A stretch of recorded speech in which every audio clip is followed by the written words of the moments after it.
सरकार को हमेशा ही आम लोगों की भलाई के लिए जाना जाता है, लेकिन जब वही सरकार अपने फ़ायदे के लिए आम लोगों को अपने हिसाब से इस्तेमाल करे तो आम लोगों की पर्सनल लाइफ किस हद तक तबाह हो सकती है, यही हम आज की इस कहानी में जानेंगे। Warning, welcome to Horrorland. अगर आप पहली बार इस चैनल पर आए हैं तो चैनल को सब्सक्राइब करके ज़रूर जाना। मूवी की कहानी शुरू होती है जून और उसके पति और उसकी बेटी से, जो कि अपनी कार से शहर से भाग रहे थे, लेकिन रास्ते में उनकी कार का एक्सीडेंट हो जाता है और जून का पति जून और उसकी बेटी को सही रास्ता दिखाता है और उनको अकेले ही आगे बढ़ने को कहता है और साथ ही में वो ये भी कहता है कि वो जल्दी उनके पीछे पीछे आ जाएगा।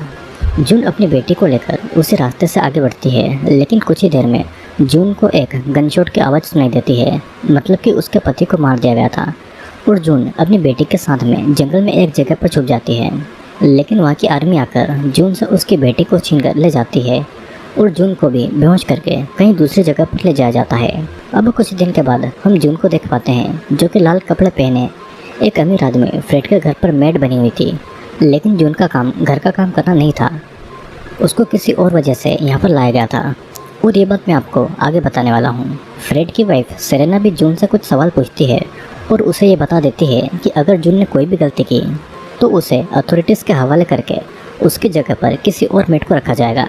जून की भी वहाँ पर एक दोस्त बन जाती है, उसका नाम ग्लेनोवा था, लेकिन वे लोग ज़्यादा बात भी नहीं करते थे क्योंकि हर तरफ से अथॉरिटीज़ उन पर नज़र रखती थी।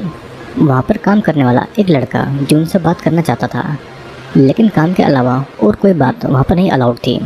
अब मार्केट जाते समय वे दोनों एक गर्ल स्कूल से गुजरते हैं। जून वहाँ पर इसी उम्मीद से देखती है कि वहाँ पर कहीं पर उसे उसकी बेटी नज़र आ जाए। अब ग्लेनोवा जून को वहाँ से ले जाती है क्योंकि इस तरह से खड़े रहना उनके लिए खतरा हो सकता है। वे घर लौट रहे थे और वे दोनों एक ऐसे रास्ते से जाते हैं जहाँ पर सरकार के खिलाफ बोलने वाले लोगों को सजा दी जाती थी। वहाँ पर वे दोनों देखते हैं कि एक डॉक्टर जो कि प्रेग्नेंट वुमन की मदद करता था, एक प्रीस्ट और रिलीजन पर बिलीव नहीं रखने वाले आदमी को सड़क पर ही फांसी पर लटकाया गया था और उनकी डेड बॉडीज सड़क पर ही सड़ चुकी थी। कुछ समय के बाद में जून को मेड्स के इंस्टीट्यूशन ले जाया जाता है, जहाँ पर मेड्स को सरकार के हिसाब से ढाला जाता है और देश में केमिकल चेंजेस की वजह से वहाँ की वुमेन्स 1 या 2 ही बेबी पैदा कर सकती थी। अथॉरिटीज़ की वाइफ अब बेबी पैदा करने की हालत में नहीं थी, तो उनकी जगह जून जैसे वुमेन्स को ही दूसरे अमीर फैमिलीज़ के लिए बेबी पैदा करना होता था और वही बेबीज़ फ्यूचर में देश को आगे बढ़ाएंगे और इसके लिए उनको अमीर मर्दों के साथ में इंटीमेट होना पड़ेगा और उनको बच्चा पैदा करना पड़ेगा। जून की एक और दोस्त मोरिया भी वहीं पर कैद थी और वो अब पूरी तरीके से वहाँ के हिसाब से ढल चुकी थी। जून मोरिया से मदद मांगती है उसकी बेटी को ढूंढने के लिए और मोरिया भी उसकी मदद करने के लिए मान जाती है, लेकिन वो जून को अथॉरिटीज़ के हिसाब से चलने की सलाह देती है, नहीं तो उनकी जान तक ली जा सकती थी। अब देर रात हैना को गर्ल्स रूम में उनके पास में छोड़ दिया जाता है और हैना अथॉरिटीज़ की बातें नहीं मानती थी, तो उसकी एक आंख को निकाल दिया गया था। अब अगले दिन जून नहाकर फ्रेड के घर पर जाती है और उसके साथ में बेबी के लिए इंटीमेट होती है। सेरेना भी वहीं पर मौजूद थी और उसने जून का हाथ पकड़ रखा था और वो इस तरह बिहेव करती है जैसे फ्रेड के साथ में जून नहीं बल्कि वो ही इंटीमेट हो रही है। अब रात को हैना नींद से उठकर अजीब अजीब बातें कर रही थी और उसकी आंख निकाल लेने का सदमा उस पर बहुत बुरी तरीके से पड़ा था। जून उसे संभालती है ताकि उसकी आवाज़ कोई दूसरा नहीं सुन सके। अब अगले दिन मेड को बुलाकर अथॉरिटीज़ एक मीटिंग को ऑर्गेनाइज करती है, जहाँ पर मोरिया को पकड़ लिया जाता है क्योंकि उसने वहाँ से भागने की कोशिश की थी और एक आदमी को भी पकड़ लिया गया था क्योंकि उसने एक मेड के साथ में सेक्सुअल रिलेशनशिप रखा था, जिसके बाद में उस मेड का बेबी मर गया था। उस आदमी को उन मेड को सौंपकर ये कहा जाता है कि वही लोग उनके हिसाब से उसे सज़ा दें। सभी मेड उस आदमी को घेर लेती है और उसे मारने पीटने लगती है और कुछ ही समय में वो आदमी दर्दनाक मौत से मर जाता है। सीन कट होता है और यहाँ पर मार्केट जाते समय जून और ग्लेनोवा अपनी अपनी फैमिलीज़ के बारे में चुप चुप कर बातें कर रही थी। ग्लेनोवा तो अपनी फैमिली के साथ में कनाडा भागने वाली थी, लेकिन गवर्नमेंट के लोगों ने उसे पकड़ लिया था और बेबी पैदा करने की एज तक वो सब कहीं भी नहीं जा सकते थे। और फिर जून को सावधान रहने के लिए बोलकर ग्लेनोवा वहाँ से निकल जाती है। धीरे धीरे देश के मंदिरों को भी तोड़ा जा रहा था और आम आदमी को मारा पीटा जा रहा था। एक आदमी जून को आकर खबर देता है कि फ्रेड उससे मिलना चाहता है और साथ ही में वो जून को ग्लेनोवा से दूर रहने को कहता है क्योंकि ग्लेनोवा की वजह से वो भी फंस सकती थी।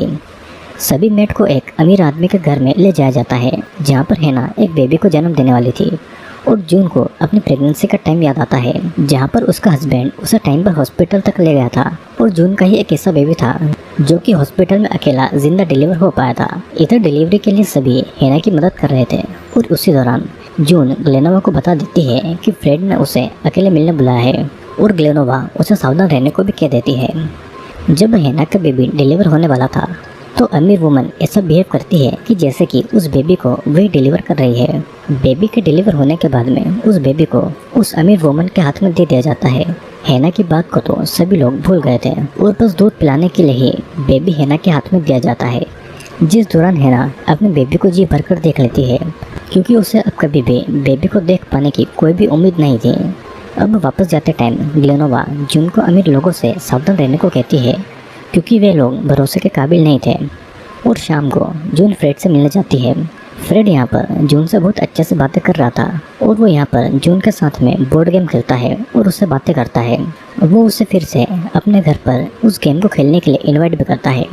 अगले दिन जब ग्लेनोवा के साथ में जून मार्केट जाने के लिए निकलती है, वो ये नोटिस करती है कि ग्लेनोवा की जगह पर किसी और को इस काम के लिए रखा गया है। मतलब कि ग्लेनोवा को किसी बात के लिए सज़ा मिली थी जिस वजह से उसे गायब कर दिया गया था।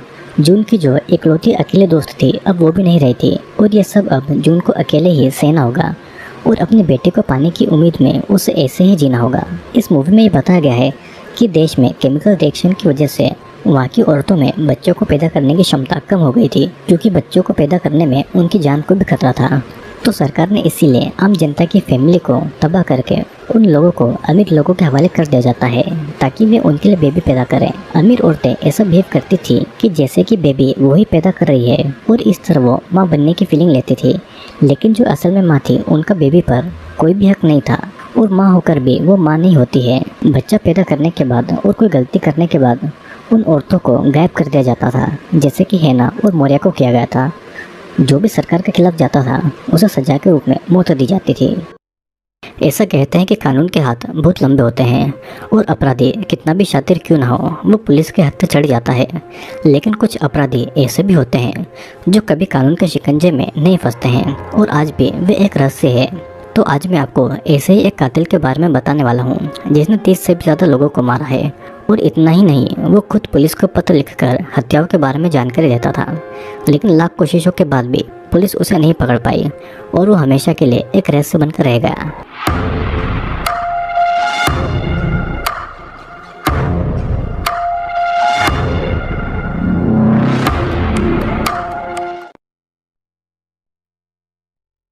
तो दोस्तों आई होप वीडियो आपको पसंद आएगा। वीडियो पसंद आया हो तो चैनल को लाइक और शेयर और सब्सक्राइब जरूर करें क्योंकि मैं जल्दी ही आपके लिए एक और इंटरेस्टिंग वीडियो लेकर आने वाला हूँ।